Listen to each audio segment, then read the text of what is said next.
सालों पुरानी दाढ़ी काटी, टॉयलेट के पानी से अपने बाल सेट किए और फिर फ्लश टैंक में छिपी हुई गार्ड की यूनिफॉर्म निकाली। अपना भेष बदलकर वो वॉशरूम से निकला और सीधा गार्ड के सामने से निकल गया। गार्ड ने उसे बड़े इम्प्रेस होकर देखा। इसके बाद गार्ड के पास से गुजरते हुए उसने बड़ी चालाकी से उसका एक्सेस कार्ड निकाल लिया। बड़े आराम से वो उस लोहे के दरवाजे तक पहुंचा जिसने उसे 4 साल से कैद रखा था। आजादी बस एक कदम दूर थी और अब वो खुली हवा में सांस ले सकता था। बाहर आते ही उसका पहला काम था अपने लिए एक बढ़िया सी गाड़ी ढूंढना। नील ने अपनी पुरानी कार चोरी करने की ट्रिक लगाई और झट से गाड़ी स्टार्ट कर ली। जाने से पहले उसने अपना एक फेवरेट गाना भी प्ले किया। ये गाना अमेरिका के मशहूर सोल म्यूजिक डुओ सैम और डेव ने गाया है। इस गाने के बोल का मतलब है, हिम्मत मत हारना, मैं बस आ ही रहा हूँ। ये गाना किसी को भी हर हाल में बचाने के एक पक्के वादे को दिखाता है। असल में ये काफी हद तक नील के जेल से भागने का असली मकसद भी बताता है। नील एयरपोर्ट पहुंचा और ऐसे दिखाया जैसे वो कोई फ्लाइट लेकर देश से बाहर जा रहा, पर असल में उसने खुद को एयरपोर्ट स्टाफ बना लिया था। तभी एक रोल्स रॉयस एयरपोर्ट में आई। नील तुरंत उसके पास गया और इस तरह नील को न सिर्फ अच्छी खासी टिप मिली बल्कि पूरे 1 महीने के लिए रोल्स रॉयस चलाने का मौका भी मिल गया। इसी बीच एक बैंक के वॉल्ट के बाहर वो FBI एजेंट जिसने कभी नील को पकड़ा था, एजेंट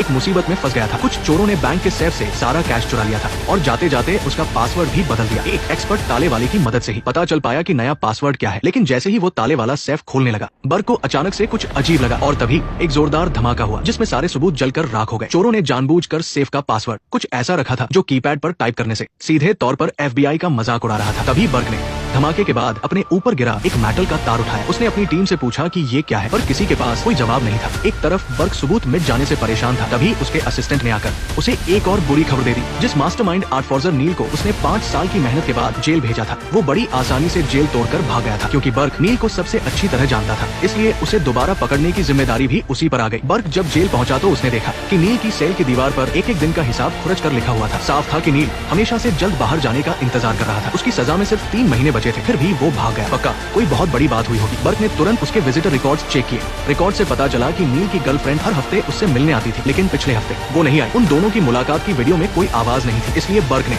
बात समझने के लिए उनकी लिप रीडिंग करने का फैसला किया। वो कह रही थी, तुम किसी मुसीबत में पड़ जाओगे, तुम किसी मुसीबत में पड़ जाओगे, तुम किसी मुसीबत में फंस जाओगे। मैंने कहा ना, तुम किसी मुसीबत में पड़ जाओगे, तुम पक्का किसी मुसीबत में पड़ जाओगे। ये विदाई वाले शब्द सुनकर बर्ग समझ गया कि नील के भागने का सीधा कनेक्शन उसकी गर्लफ्रेंड केट से है। उसे केट का घर का पता भी मालूम था और बिल्कुल वैसा ही हुआ। नील वहीं जमीन पर बैठा, हाथ में खाली बोतल पकड़े सोच में डूबा हुआ मिला। बर्ग का शक बिल्कुल सही निकला। नील अपनी गर्लफ्रेंड की वजह से ही जेल से भागा था, बस वो थोड़ा लेट हो गया। केट पहले ही वहाँ से जा चुकी थी और नील के लिए सिर्फ ये एक खाली बोतल छोड़ गई। नील को जेल से भागने की भारी कीमत चुकानी पड़ी। उसकी सजा में 4 साल और जोड़ दिए गए, लेकिन सजा बढ़ने से ज्यादा उसे केट के जाने का गम था। वो पूरी तरह टूट चुका था। जब नील चुपचाप सरेंडर करके दूसरी बार बर्ग के हाथों अरेस्ट होने ही वाला था, तभी उसकी नजर बर्ग के कंधे पर लगे उसी मेटल के तार पर पड़ी। वो मास्टर आर्ट फॉर्जर था, तो जाहिर है इन चीजों का एक्सपर्ट भी था। उसने एक नजर में ही पहचान लिया कि वो क्या है। नील ने बर्ग के साथ एक डील करनी चाहिए। उसने बताया कि ये नया कनाडियन $100 का नोट बनाने में इस्तेमाल होने वाला सिक्योरिटी थ्रेड है। इसके बदले में उसने बर्ग से जेल में उससे मिलने आने की शर्त रखी। शुरू में तो बर्ग ने उसकी बात पर ध्यान नहीं दिया, लेकिन तभी उसके असिस्टेंट ने आकर नील की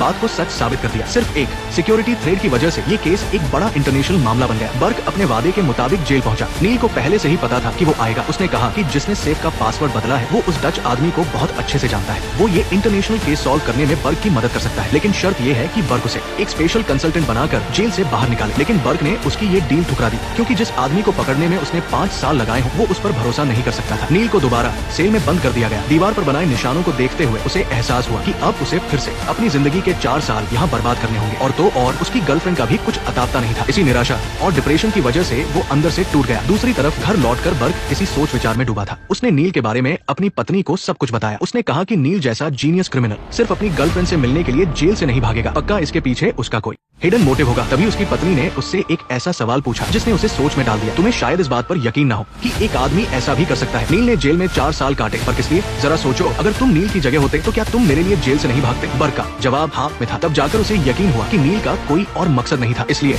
केस सॉल्व करने के लिए उसने सच में नील को जेल से बाहर निकाल लिया। भागने से रोकने के लिए उसने नील को एक इलेक्ट्रॉनिक एंकलेट पहना दिया और साथ ही वार्निंग दी कि वो अपनी गर्लफ्रेंड को ढूंढने की कोशिश बिल्कुल ना करे। नील ने भी झट से हाँ कर दी। बर्ग ने बताया कि ये इंटरनेशनल केस सिर्फ उसका एक टेस्ट है, और क्योंकि उनके पास बजट कम है, इसलिए नील को एक खटारा से मोटेल में रखा गया। वहाँ एक अजीब सा बूढ़ा आदमी भी था जो हर जगह कॉकरोच मारता रहता था। अजीब सा बूढ़ा आदमी। 700, 1000, 1000, 1000, 1000, 1000। नील बिल्कुल भी ऐसी जगह पर नहीं रहना चाहता था। ये तो जेल से भी बदतर था। लेकिन बर्क ने फिर याद दिलाया कि इस एंकलेट की रेंज सिर्फ 2 किलोमीटर है। अगर वो इसके बाहर गया तो उसे दोबारा अरेस्ट कर लिया जाएगा। पर बर्क ने सपने में भी नहीं सोचा था कि नील सिर्फ कुछ पुराने कपड़े खरीदने के बहाने एक अमीर विधवा से जान पहचान बढ़ा लेगा जो अपने पति के कपड़े दान कर रही थी। ये पता चलते ही नील ने अपना चार्म दिखाया। अपने गुड लुक्स और गजब की बातों से उसने तुरंत उस अमीर औरत को उसके गुजरे हुए पति की याद दिला दी। उस औरत ने न सिर्फ वो सारे कपड़े नील को दे दिए बल्कि उसे अपने घर भी इनवाइट किया। क्या तुम यही आसपास रहते हो? ज्यादा दूर नहीं। अगले दिन जब बर्क उस खटारा मोटेल में नील को ढूंढने आया तो उसे वहाँ सिर्फ एक चिट्ठी मिली। उस चिट्ठी में नील का नया एड्रेस लिखा हुआ था। लेकिन जब बर्क उस एड्रेस पर पहुंचा तो वहाँ एक बहुत ही